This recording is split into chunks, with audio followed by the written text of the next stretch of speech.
இது கிட்டத்தட்ட 3 மாதம் ஆயிடுச்சு. பப்ளிக்காக தமிழ்நாட்டில் ஒரு ஈவெண்ட்டில் அவர் கலந்துக்கல.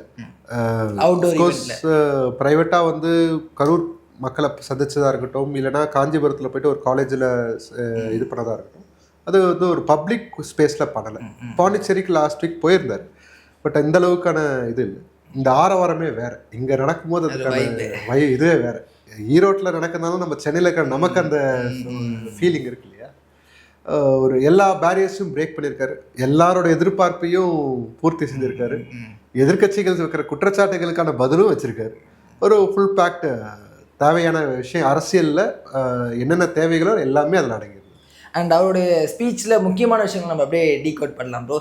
ஃபஸ்ட்டு வந்து அவர் சொன்னது வந்து நீங்கள் வந்து வள்ளுவர் கோட்டத்துக்கு காட்டக்கூடிய அந்த ஒரு விஷயத்த வந்து ஏன் வந்து மக்களுடைய இதில் காட்ட மாட்டீங்க, வாழ்வாதாரத்தில் காட்ட மாட்டீங்க, கவர்மெண்ட் நடத்துகிறீங்களா இல்லை வந்து கண்காட்சி நடத்துகிறீங்களா அப்படின்ற ஒரு விஷயத்த சொல்லியிருக்காரு. இது டிஃபால்ட்டாக இந்த அரசாங்கம் அதுதானே செய்யுது. விளம்பரத்தை தவிர இந்த அரசாங்கத்தால் எதுவுமே சக்ஸஸ்ஃபுல்லாக செய்ய முடியலையே.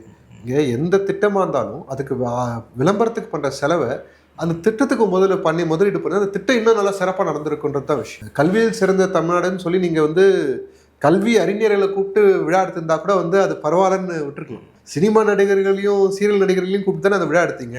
அப்போ அந்த அளவுக்கு தமிழ்நாட்டில் அறிஞர்கள் பற்றாக்குறையாக இருக்கிறாங்களா?